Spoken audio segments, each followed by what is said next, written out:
Welcome জানাচ্ছি ভুতুরের 25 নম্বর এপিসোডে।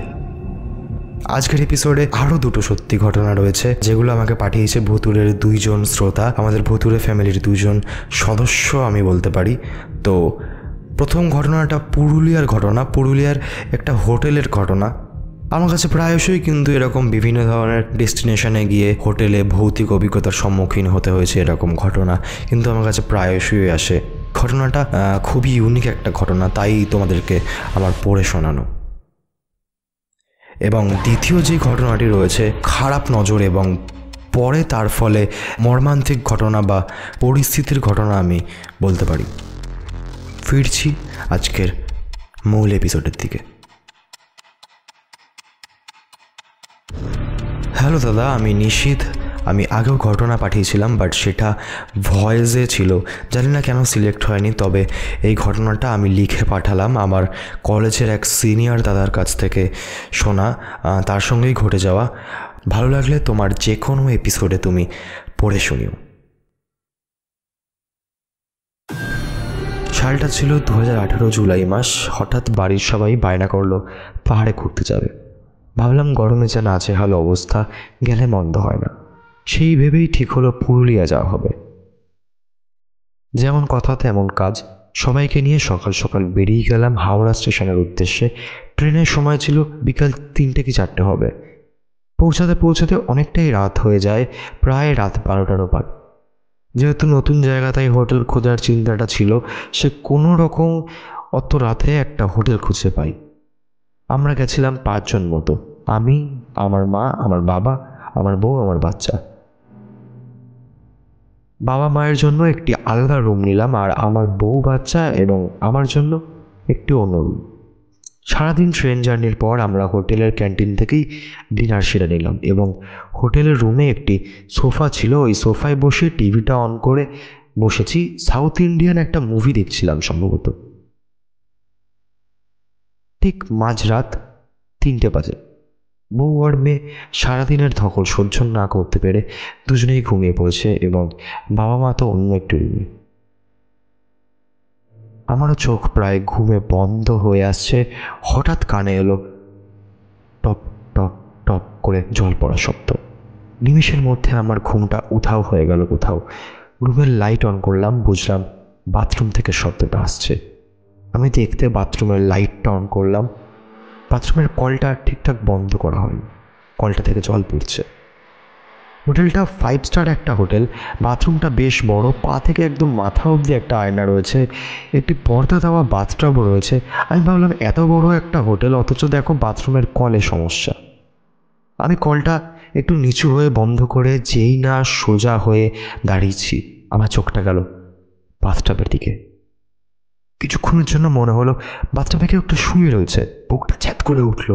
মনের ভুল ভেবে নিজেকে সান্ত্বনা দিলাম, কাল হোটেল চেঞ্জ করে নেব। ঘুমের ঘরে ঠিক কী দেখতে গিয়ে কী দেখে ফেলেছি, আমি শুয়ে পড়লাম। টিভিটা বন্ধ করলাম না। আধো আধো ঘুমে আবার চোখ বন্ধ হয়ে আসছে। ঠিক তখনই শুনতে পেলাম বাথরুমে আবার জল পড়ার শব্দ। এইবার আমি অবাক হয়ে গেলাম। মাথায় হঠাৎ একসাথে হাজারটা চিন্তা করতে লাগলো। ঘুমের ঘরে থাকলেও এইটুকু নিশ্চিত আমি কলটা ভালোভাবে বন্ধ করেছি। কলটাকে তাহলে সত্যি খারাপ, নাকি তখন যা দেখলাম সেটা ঠিক? বউকে ঘুম থেকে ডেকে তুলি, ওকে একবার জিনিসগুলো বুঝিয়ে দেখি। না, মেয়েটা জেগে গেলে এই মুহূর্তে একটা কেলেঙ্কারি কাণ্ড হবে, ওরা দুজনেই খুব ভয় পেয়ে যাবে। এত রাতে হোটেল কোথায় পাবো? মনের মধ্যে এইসব ঘুরতে থাকলো। মনে মনে বিরক্তি নিয়ে আর শুয়ে থাকতে না পেরে উঠে এইবার রুমের লাইটটা অন করতেই যাব, সেই সময় টিভিটা অফ হয়ে গেল। ব্যাস, পুরো রুম অন্ধকার। তখনই বুঝতে পারলাম বাথরুমের দরজাটা কোনো শব্দ ছাড়াই এক ঝটকায় খুলে গেল। বালিশের পাশে রাখা ফোনটা নিয়ে কোনো রকম ফোনের ফ্ল্যাশ অন করলাম, দেখি একটা মহিলা, পরনে লাল শাড়ি, এলোমেলো খোলা চুল, বাথরুম থেকে বাচ্চাদের মতো হামাগুড়ি দিয়ে বেরিয়ে আসছে। ফ্ল্যাশের আলোয় দেখলাম মুখটা পুরো কালো, চোখ বলে কিছু নেই। দেখে মনে হচ্ছে আগুনে ঝলসে গেছে তার সারা শরীর। আমি চাইলেও চিৎকার করতে পারছি না, ভয়ে গলা শুকিয়ে কাঠ হয়ে গেছে। আমি চোখ অন্যদিকে ঘোরাতে পারছি না। ততমত খেয়ে শুধু এক দৃষ্টিতে ওই দিকেই তাকিয়ে রয়েছি। মুখ থেকে কোনো আওয়াজ করব তারও জোর নেই।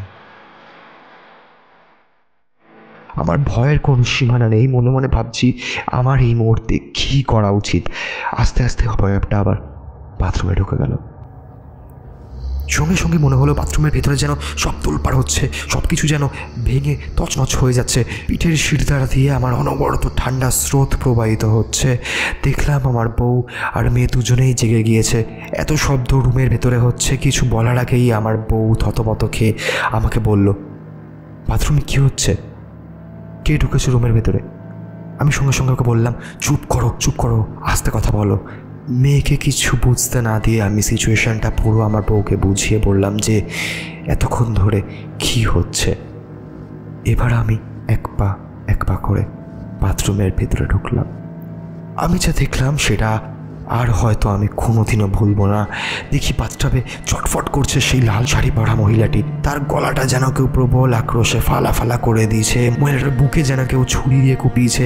চারিদিক রক্তে ভেসে যাচ্ছে।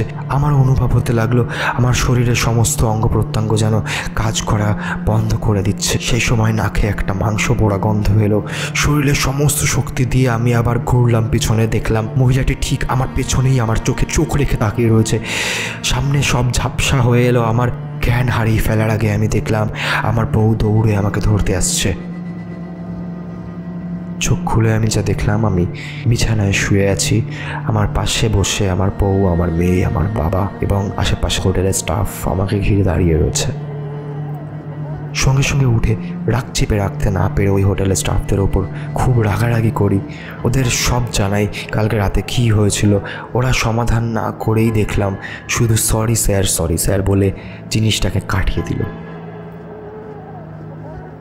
ওই হোটেলের ম্যানেজার আমাকে রিসেপশনে ডেকে নিয়ে আগের দিনের হোটেলের 2টো রুমের ভাড়া আমাকে ফেরত দিয়ে দিল।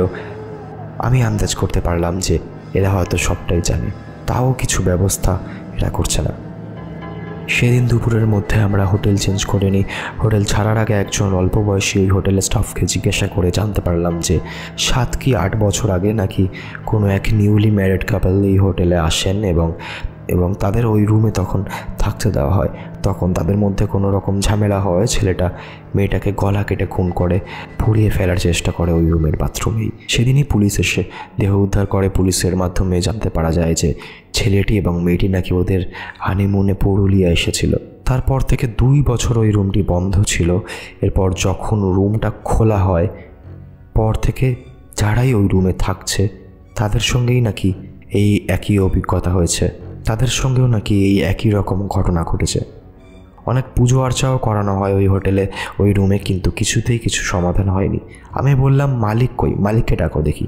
সে বলল, মালিক এখানে থাকে না। আমি জিজ্ঞেস করলাম, তাহলে মালিক কোথায় থাকে? তখন সেই ছেলেটি বলল, মালিক নাকি পুরুলিয়াতেই থাকে না, পুরুলিয়ার বাইরে কোনো এক জায়গায় থাকে। তো এই হলো আমার সাথে ঘটা একটি সত্যি ভৌতিক ঘটনা। জানি গুছিয়ে লিখতে পারিনি, তুমি নিজে থেকে একটু গুছিয়ে পড়ে শোনানোর চেষ্টা করো।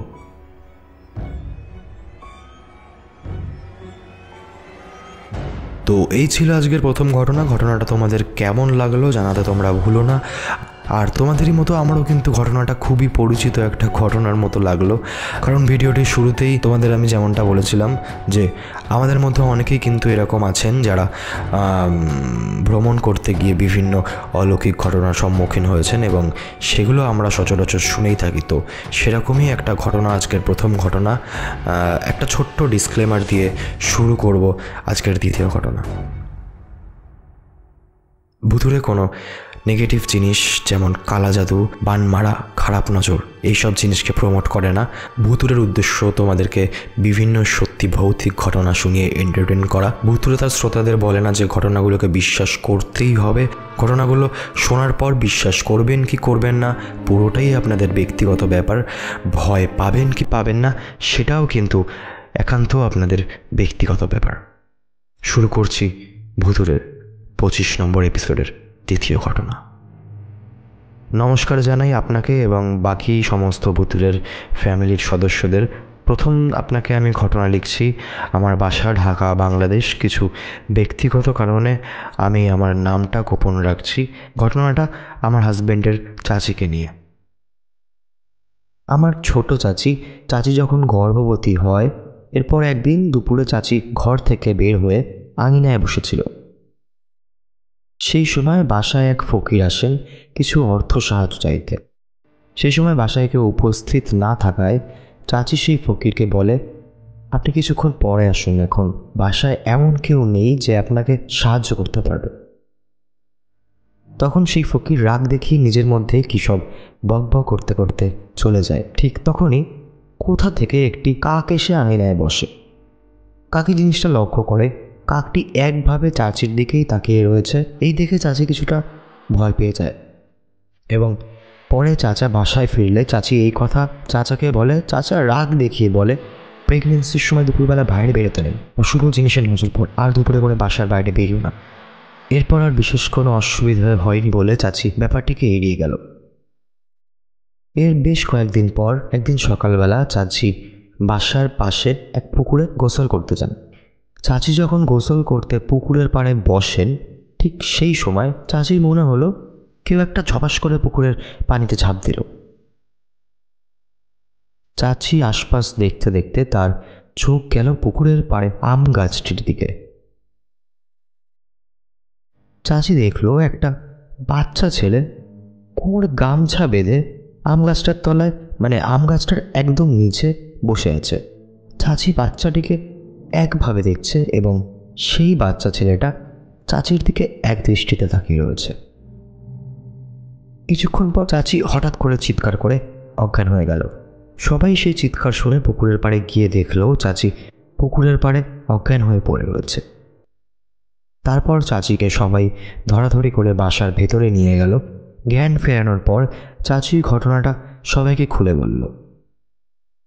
বাচ্চা ছেলেটি নাকি তার দিকে এক দৃষ্টিতে তাকিয়ে থাকতে থাকতে হঠাৎ একটা লাঠি নিয়ে ছেলেটা ওর নিজের চোখে ঢুকিয়ে দিল। সবাই চাচিকে অনেক বকাবকি করলো, তোমার এই অবস্থায় একা একা পুকুরের পাড়ে যাওয়ার কি দরকার ছিল? তোমাকে বারবার বলা হচ্ছে বেরোতে না, এই সময় প্রচুর খারাপ শক্তির নজর পড়ে, তাও তোমার পুকুর পাড়ে যাওয়ার কি দরকার ছিল? বাসায় গোসল করে নিতেই তো পারতে। চাচি সেদিন খুব কান্নাকাটি করলো। তারপর চাচির ছেলে হলো, কিন্তু দুঃখের বিষয় ছেলেটা প্রতিবন্ধী জন্মালো।